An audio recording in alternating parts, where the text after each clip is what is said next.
l'homme de Dieu, il a écrit une deuxième lettre pour envoyer à l'église de Dieu. Alléluia.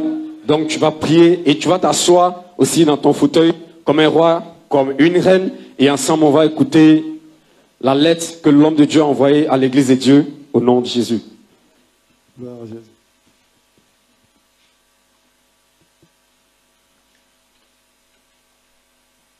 Je fais donc la lecture de la lettre que l'homme de Dieu a adressée à l'Église. Et cette lettre sera ponctuée des passages bibliques. Donc je lis maintenant. Plaçons cette lettre sous l'autorité de la parole de foi en Jésus-Christ. Lecture de Timothée 3, 1 à 13. 2 Timothée 3, versets 1 à 13. Je lis la parole du Seigneur. Sache que dans les derniers jours, il y aura des temps difficiles, car les hommes seront égoïstes, amis de l'argent, fanfarons, hautains, blasphémateurs, rebelles à leurs parents, ingrats, irréligieux, insensibles, déloyaux, calomniateurs, intempérants, cruels, ennemis des gens de bien, traîtres, emportés, enflés d'orgueil, aimant le plaisir plus que Dieu, ayant l'apparence de la piété, mais régnant ce qui en fait la force. Éloigne-toi de ces hommes-là, il en est parmi eux qui s'introduisent dans les maisons et qui captivent les femmes d'un esprit faible et borné, chargées de péché, agitées par des passions de toute espèce, apprenant toujours et ne pouvant jamais arriver à la connaissance de la vérité. Verset 8. De même que Janès et Jambres s'opposaient à Moïse, de même ces hommes s'opposaient à la vérité, étant corrompus d'entendement, réprouvés en ce qui concerne la foi. Mais ils ne feront pas de plus grands progrès, car leur folie sera manifeste pour tous, comme le fut celle de ces deux hommes. Verset 10. Pour toi, tu as suivi de près mon enseignement, ma conduite, mes résolutions, ma foi, ma douceur, ma charité, ma constance, mes persécutions, mes souffrances. À quelques souffrances n'ai-je pas été exposé à Antioche, à Icône, à Lystre? Quelle persécution n'ai-je pas supportée? Et le Seigneur m'a délivré de toutes. Or, tous ceux qui veulent vivre pieusement en Jésus-Christ seront persécutés. Verset 13. Mais les hommes méchants et imposteurs avanceront toujours plus dans le mal, égarant les autres et égarés eux-mêmes. Amen.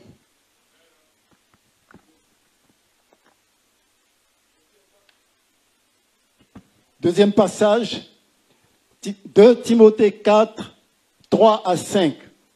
Je lis la parole du Seigneur de Timothée 4, versets 3 à 5. Je t'en conjure devant Dieu et devant Jésus-Christ, qui doit juger les vivants et les morts, et au nom de son apparition et de son royaume, prêche la parole, insiste en toute occasion favorable ou non. Reprend, censure, exhorte avec toute douceur et en instruisant. Verset 3. Car il viendra un temps où les hommes ne supporteront pas la saine doctrine, mais ayant la démangeaison d'entendre des choses agréables, ils se donneront une foule de docteurs selon leur propre désir. Verset 4. Détourneront l'oreille de la vérité et se tourneront vers les fables. Mais toi, sois sobre.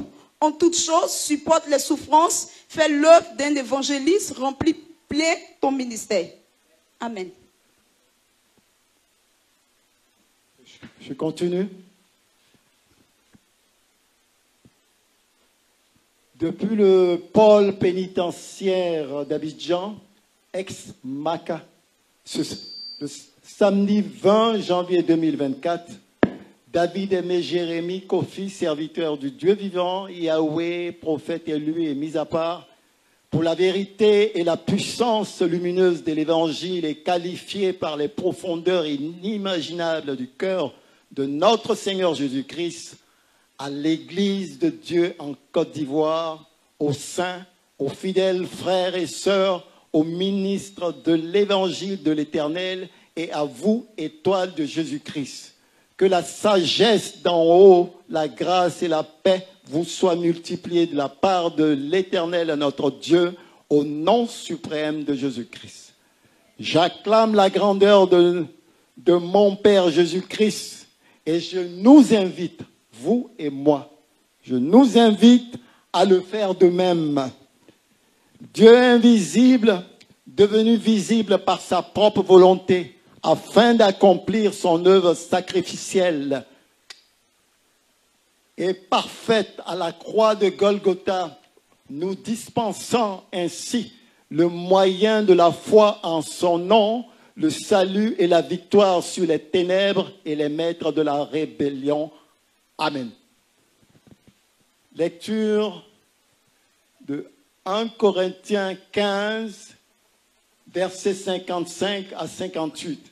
Je lis la parole du Seigneur. 1 Corinthiens 15, verset 55 au verset 58. Ô mort, où est ta victoire? Ô mort, où est ton aiguillon? L'aiguillon de la mort, c'est le péché. Et la puissance du péché, c'est la loi. Verset 57. Mais grâce soit rendue à Dieu qui nous donne la victoire par notre Seigneur Jésus-Christ. Ainsi, mes frères bien-aimés, soyez fermes, inébranlables, travaillant de mieux en mieux à l'œuvre du Seigneur, sachant que votre travail ne sera pas vain dans le Seigneur. Amen.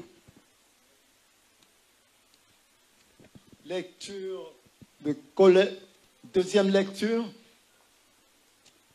après celle-ci, Colossiens 2, 15. Je lis la parole du Seigneur.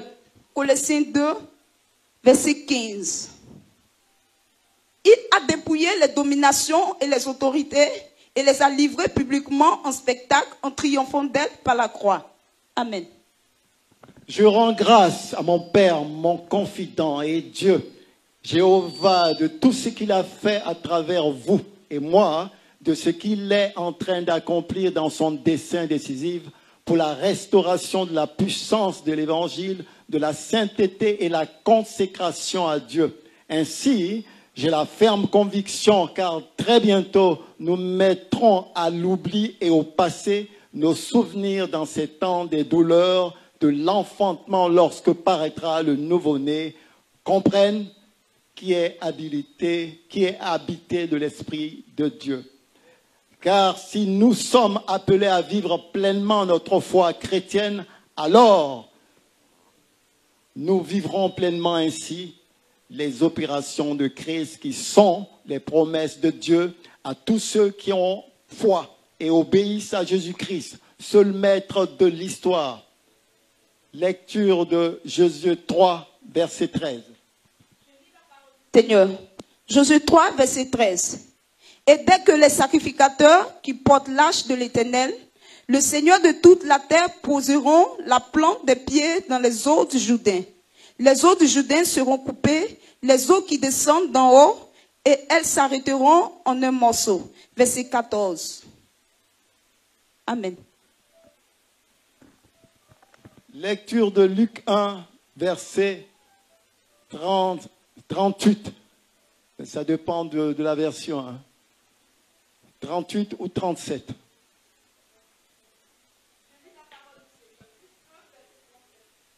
Amen. Car rien n'est impossible à Dieu. Amen. Lecture de Matthieu 9, verset 6 et verset 22. Je lis la parole du Seigneur. Matthieu 9, verset 6 et 22. De là étant allé plus loin, Jésus vit un homme assis au lieu des péages et qui s'appelait Matthieu. Il lui dit, suis-moi. Cet homme se leva et le suivit. Comme Jésus était à table dans la maison, voici beaucoup de publicains et de gens de mauvaise vie vinrent se mettre à table avec lui et avec ses disciples.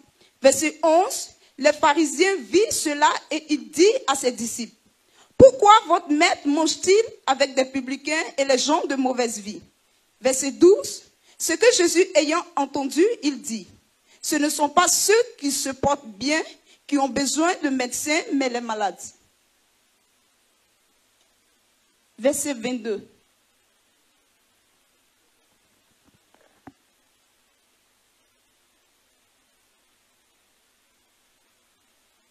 parole du Seigneur. Verset 22.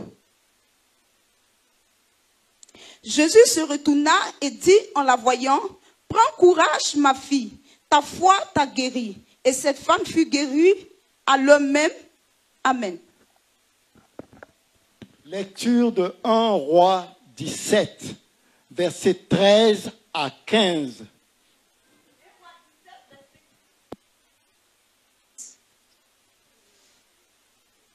Et Roi 17, verset 13 à 15, je lis la parole du Seigneur. Élie lui dit, « Ne crains point, rentre fait comme tu as dit, seulement prépare-moi d'abord avec cela un petit gâteau et tu m'en l'apporteras. Tu en feras ensuite pour toi et pour ton fils. » Verset 14, « Car ainsi parle l'Éternel, le Dieu d'Israël. La farine qui est dans le pot ne manquera point, et l'huile qui est dans la cruche ne diminuera point, jusqu'au jour où l'Éternel fera tomber de la pluie sur la face du sol. » Verset 15, « Elle alla et elle fit selon la parole d'Élie, et pendant longtemps elle eut de quoi manger. Elle et sa famille aussi bien que Élie. » Amen. Je poursuis. Le temps m'est écourté si je venais à parler des choses à venir et de moi-même. Dieu est fidèle et souverain. Jamais homme ne lui fit confiance et ne reçut la supériorité sur les nations. À l'exemple d'Abraham, de Joseph, de David et de Zacharie, le père de Jean le Baptiste. Lecture de Deutéronome 28, verset 1. Parole du Seigneur. Deutéronome 28, verset 1. Si tu obéis à la voix de l'Éternel, ton Dieu, en observant et en mettant en pratique tous ces commandements que je te prescris aujourd'hui, l'Éternel, ton Dieu, te donnera la supériorité sur toutes les nations de la terre. Amen. Lecture du psaume 37, verset 25. Parole du Seigneur. Psaume 37, verset 25. J'ai été jeune, j'ai vieilli, et je n'ai point vu le juste abandonné, ni sa postérité mendiant son pain. Amen. Je poursuis. À vous, chrétiens et rachetés de notre Dieu, je vous exhorte à garder le dépôt de la foi, à persévérer dans la prière commune, dans l'amour fraternel et de ne répondre aux provocations des fils du serpent. En effet, Satan ne peut rien créer. Ne laissons rien au diable, car très bientôt, je serai parmi vous. Continuez à me porter dans vos prières où que vous soyez, adonnez-vous à la méditation quotidienne, à la culture de la louange et de l'adoration. Soutenez l'œuvre de Dieu et pourvoyez aux besoins de l'Église selon votre libéralité, comme il convient au Seigneur. De mes deux mains, je vous salue. Shalom, recevez une année 2024 des opérations surnaturelles au nom suprême de Jésus-Christ. Que la paix et le bonheur infini de notre Seigneur Jésus-Christ soient avec votre esprit. Amen, amen, amen.